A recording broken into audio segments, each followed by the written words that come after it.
I was quite astonished, but ready. I knew what I was doing. I couldn't believe what he did. I want to know. Let's say, where should you begin? Well, let's try it like this. I shouldn't do this. There was a dispute. There was a chappie appointed from America. He was in England. It changed regularly, and this guy was made financial officer.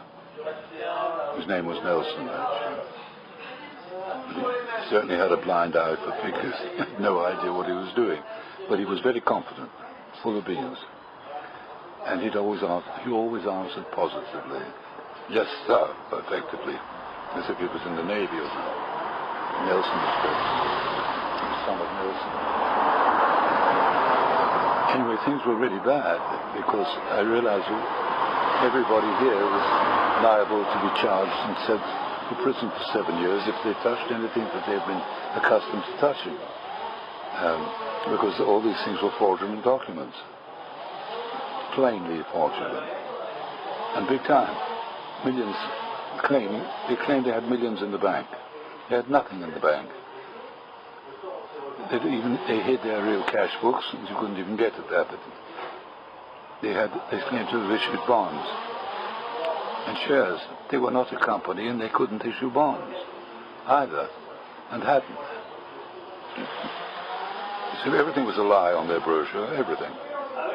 Anyhow, so here was I trying to save them from going to prison, but they didn't seem to realize that. Anyway, so we wired America, and L Ron volunteered to come to England, and he came. And I said to my boss, junior boss, the one who sent me on the job, leave it to me, but you must come. You must see for yourself. What we're going to see is the financial officer will answer yes to every question. Now the question I'm going to ask need a no answer. And blatantly they need a no answer.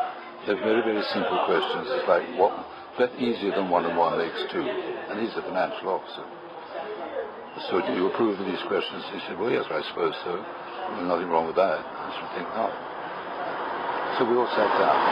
Lots of people sitting around. My boss was sitting by the window. Terminé? See, oui.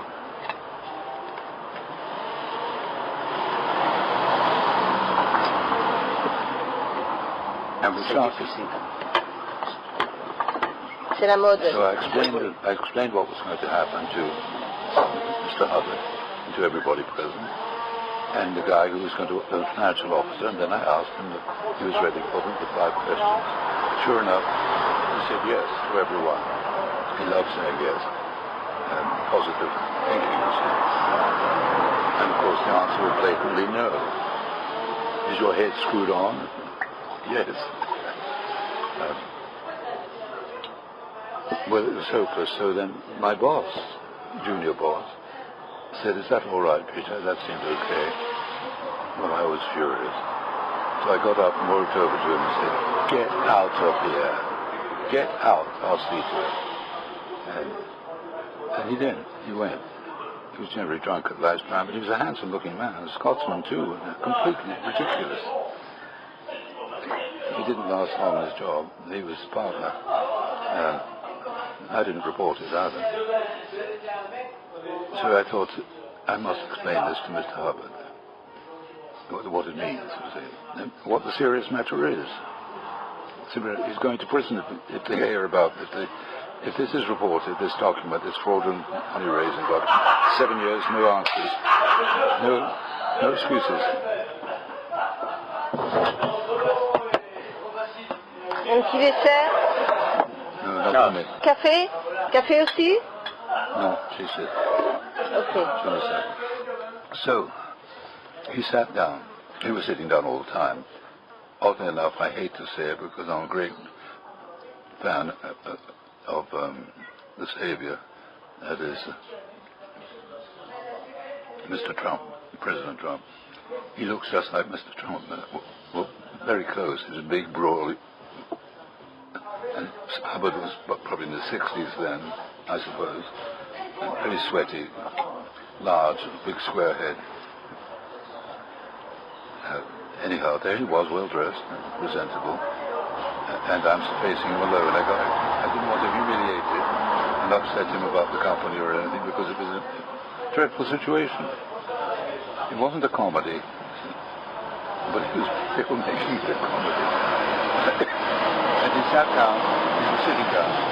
He had a great pad of yellow paper. It was a very big pad, in fact it was a 500-page pad. And he began to write on it as he talked. He was talking absolutely gibberish, but he was writing 3 words to a line, it seemed. And for about 10 minutes I sat there, watched him go through page after page. Finally I got up, walked quietly behind him and read what he wrote. It was even worse, reading it. 3 words to a line, maybe 20 lines to a page. Big foolscap yellow paper. He wrote through the entire 500 page. Their way to watch this thing, listen to it. He was nuts. I mean nuts. Not totally nuts. He had an insight. But when he walked into one of his dreams, and he was in the extreme world, that's what his books were like. And yet people loved them. And if you read his notice boards every morning, you'd know he was nuts. But you'd think he was evil. I don't think he was evil. He was just nuts. He'd invented a world which may be the true world, and we're all nuts, you know. The Scientologists think so. Tom Cruise is a Scientologist. And the people in charge were very nasty. They did nasty things, but they weren't as bad as they are today, I believe. Tom Cruise doesn't seem to think so. That's the story. And the fact that country after country expelled them when some sane inspector visited, and that they got back in, say Australia and I think Germany. Germans kicked him out, and I think he got back, but I'm not sure. But I remember seeing something 10 years, 15 years ago in Alaska. The newspapers were full from California, printings, the USA Today. On 2 days they had a double page, 2 days that I saw the paper, double page inside, huge page, recounting how Scientology was suing the Inland Revenue for being unfairly treated, and how they should be treated as a charity. Charity. Everything they did was criminal, deliberately criminal, but in this religion, it was Hubbard who was God, effectively. He was the prop. He won the case. I told you won the case and got recognized. Now, I wanted to, well, we didn't get on with that. Who told the whole story? And what happened in the end, I don't know. Oh, I know, I went to the lawyer. You see, of course, I turned them into the police, which I should have done, I suppose, but I thought it was my boss's job. My boss, the real boss, he didn't know about it at all. And so I informed him, and he says, so what do you suggest? I said, I suggest we cease to work for him, and that you must make up your mind whether we owe it, or according to the rules of account profession, to turn them in for this documentation, if we can't stop it. I went to the lawyers, their lawyers, and they just turned their back on me. I didn't want to know. I showed them this document, which is a false prospectus. Didn't want to know. I mean, it was illegal from beginning to end. And of course, fraudulent. They didn't have any money in England. And last thing I saw was May October. The first week I was there, working there, it happened. Hubbard sacked his best man. His accountant had been with him all his life for 20, 30 years. And the one fellow who knew what he was doing and could do it. And in fact he kept separate books which I never found. But Hubbard sacked him for the wrong reason, completely wrong, completely unfair. He got something into his head that this man had done something which he hadn't done. He was totally loyal. He loved Ron. When he was sacked, disgustingly, with a message on the treatment of every vice and so on. Anyway, So someone then comes along to me. I'm disgusted when I read it, because I met the fellow who was perfectly fine.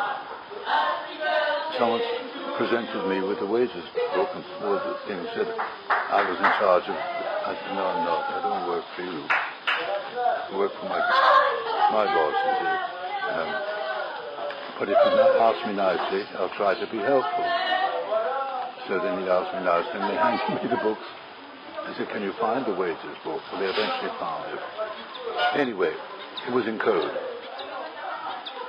Now how am I going to write the code? The only way that I can on this was try and go back over past months and see if I can break the code by comparison with months, which I eventually did. So I managed to work it out, wrote the code, was quite sure of it, and I looked at the results. People were being paid 6 months a week. What was the month? A week. It was Friday night. And I've been out there. It's impossible. But that's what they have, so I called them that. It's what it is. It makes no sense to me, but that's what it says. The point was, all the money that they registered in their books as having been received, a proportion of it was given to wages. Not what the wages were, but they didn't have fixed wages, as it would appear. They had a sharing amongst all people of a quarter of the revenue that would come in that week. Voilà pour vous. Ah, mais c'est bien. Et pour vous aussi, 26. C'est quoi? 26. Combien? 26. Yes, Thank you. So, anyhow, they were furious. They came in storming in, everybody. Quite right, so I understand. I'm awfully sorry, but I'm not your accountant or your paymaster, and I've just shown you what the figures are. Of course, what has happened is, since this financial man had disappeared with the real wages book, nobody knew what the income really was. I didn't know. I never found any other books. They had obviously the books for it. And they took it very well. I explained to them, I hope it's better next week, but I fear it won't be. But it wasn't. But they all took it very well, merci madame. Voilà. Merci. Mais bien, Merci. bien. Oh, that's good.